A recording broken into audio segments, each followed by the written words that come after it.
Alright guys, welcome back to the channel. Okay, so today we have something a little different. So a common comment on my channel is that all boats look the same, they're all these white wedding cake style boats. Well, this is certainly not victim of that comment, because this is a very unusual looking boat. This is Motor Yacht Artifact. It's a brand new boat. It was delivered in 2020, so I would say that makes it brand new. It's an 80-meter boat, and it's the most voluminous 80-meter boat in the world. So for its length, it's got the most volume of any boat in the world.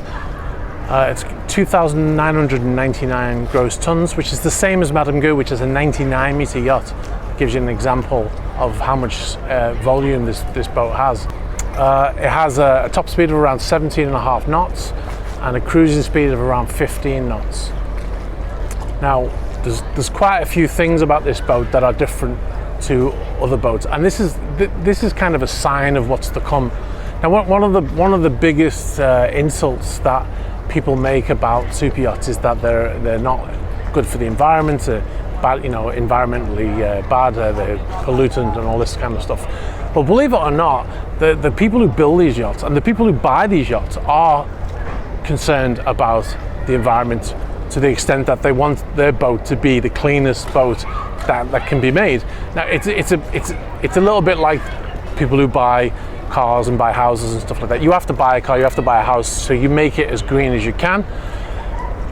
I know a super yacht's different in that you don't need a super yacht, you don't need a private plane, etc. like that, but the lifestyle of the people who have the money to do this is not going to change. So what they try and do is make it as eco-friendly, I know that's a contentious phrase for this industry, but to make it as clean as possible. And this boat has excelled in that. This boat has systems in place that make it one of the most efficient yachts. I'm not going to say eco-friendly, but I will say makes it one of the most efficient yachts in the world today. Now, this boat had to comply with new regulations that have been implemented in the super yacht industry in the last few years, and they're called IMO Tier 3 emissions regulations, and they're quite strict, and this boat complies with that. Now, not everywhere in the world uses this Tier 3, but enough places do, like the United States, in Europe, in the North Sea where the UK is, we all adhere to this. So if you want to go to those places, your boat needs to comply. So effectively, every new boat that comes out needs to comply with those regulations, and this boat does that, and it's got some really interesting ways that it does that, and we're going to take a look at that.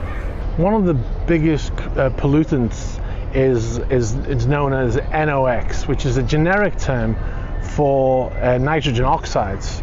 The most relevant for air pollution, namely nitric oxide and nitrogen dioxide. The technology being used to reduce NOx emissions on this vessel is called selective catalytic reduction, or SCR. So they have SCR unit, and it uses a diesel exhaust fluid called urea that acts as a reductant. So when it mixes with the NOx, it converts pollutants into natural elements such as nitrogen, water, with a minuscule amount of CO2. Other systems in place are, on the sun deck, there's 23 square meters of solar panels, and they're connected to lithium-ion batteries. So the vessel can store the sun's energy into these batteries, and it gives the vessel an extra 6 kilowatts of power. And this enables the vessel on those batteries. It can actually run for a short amount of time just on batteries, so they can turn off the main generators and just run on batteries. Or they can use it when they're maneuvering. So when they come into the port, they can just switch over to batteries and use that power. So they're not polluting at all at that time. Another system they have is that they can actually reuse wastewater, and they recycle it and use it for technical water instead of it just being flushed out, or flushed into tanks and then flushed out when they're at sea. So there's another creative way of reusing things and preventing too much waste. So another thing the owner wanted to do is, this is not so much to do with what we've just been talking about, this is more to do with aesthetics, is the owner wanted to use a lot of glass. He wanted to get a lot of light into the boat.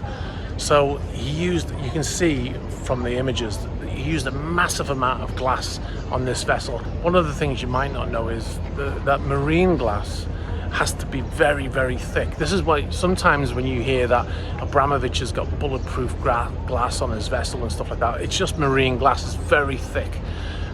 So it weighs an awful lot, and it can, it could stop a bullet or two. I haven't tested that, but it is that thick. So it's like ballistic glass in that sense. Now they've used an awful lot of it on this vessel, and as a result of that, because of the weight, what they've had to do is they've used, and also the shapes that they cut, they've used composites on the superstructure, composite material to make a lot of the superstructure.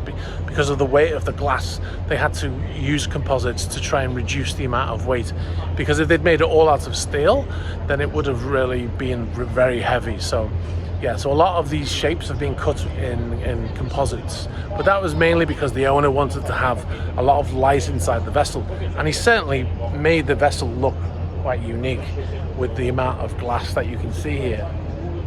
Okay, so the owner of this vessel is Mike Lazaridis. I hope I pronounced that correctly. He's originally from Turkey, but he lives in Canada now. I believe he's a Canadian citizen now.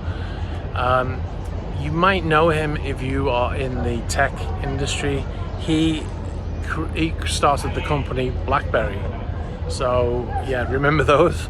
Well, they're actually still going, BlackBerry, but they don't make phones anymore, but they do other stuff, which I'm not going to go into in this video. But so this vessel is the result not only of that, but of him starting that company. He also is involved in the quantum computing company. I don't remember the name of it now. So BlackBerry's earned him this yacht, which is incredible.